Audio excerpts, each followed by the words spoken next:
Salam alaikum wa rahmatullah. Toujours ici, au niveau de Quba, il y avait un puits très important qui s'appelle le puits Aris. Et un jour ici, le prophète sallallahu alayhi wa sallam, il est venu et c'était un peu grillagé à son époque déjà. Et à l'entrée, il y avait le compagnon Abu Moussa al-Ash'ari. Et le prophète sallam, il avait les jambes élancées à l'intérieur du puits. Et là, on a Abu Bakr qui a voulu rentrer, on lui a donné l'autorisation. Et le prophète sallallahu alayhi wa sallam, il lui a annoncé le paradis. Et ensuite, on a Omar ibn al-Khattab qui est passé dans la région. Il a demandé l'autorisation, il est rentré. Et là, le prophète sallallahu alayhi wa sallam lui a annoncé le paradis. Puis quand Ousmane il est passé et qu'il est rentré, le prophète sallallahu alayhi wa sallam lui a annoncé le paradis, mais il a ajouté quelque chose cette fois-ci, c'est qu'il serait éprouvé. Et quand on étudie la vie de Ousmane ibn Affan, bien entendu, on voit comment ce compagnon il a été éprouvé. Et ce puits-là, c'était le puits du quartier des Bani Amr ibn Aouf. Et c'est un puits très important, surtout qu'à l'époque de Ousmane ibn Affan, alors qu'il était calife, un jour il était au niveau de ce puits.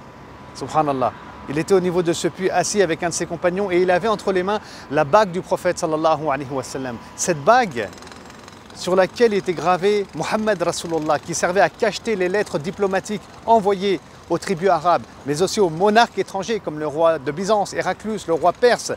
Et quand Ousmane il a voulu donner la bague à ce compagnon, il lui a glissé des mains et elle est tombée dans le puits Aris. Et ensuite on a vidé le puits environ à 3 reprises pour extraire et trouver cette bague, mais on ne l'a jamais trouvée, subhanallah.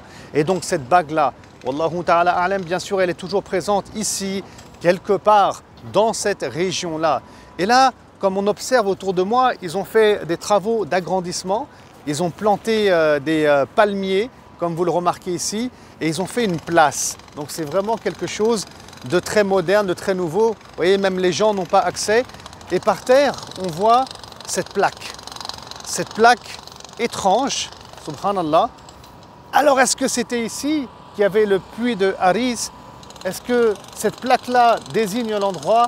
Je pense qu'il est un peu trop tôt encore pour nous avancer sur ce sujet-là, mais une autre fois, à une autre occasion, Inch'Allah Ta'ala, eh ben, on reviendra dessus. Et si c'était cette plaque, on refera une vidéo ici, subhanallah, parce que en tout cas, c'est dans cette région-là que se trouve la bague du prophète Mohammed sallallahu alayhi wa sallam. Pour plus de renseignements sur les lieux de Médine, vous pouvez télécharger l'application Douyouf, douyouf.io, que vous pouvez aussi retrouver sur le site de l'Institut Sira. N'hésitez pas à participer, Inch'Allah Ta'ala, aussi avec vos doua, afin qu'on puisse continuer à développer nos projets et aussi à travers vos dons, qui soient réguliers ou bien qui soient ponctuels, qu'Allah subhanahu wa ta'ala vous préserve et Inch'Allah ta'ala qu'Allah vous guide vers la ville du prophète Mohammed sallallahu alayhi wa sallam pour le hajj ou bien pour la umrah. Salam alaikum wa rahmatullahi wa barakatuh.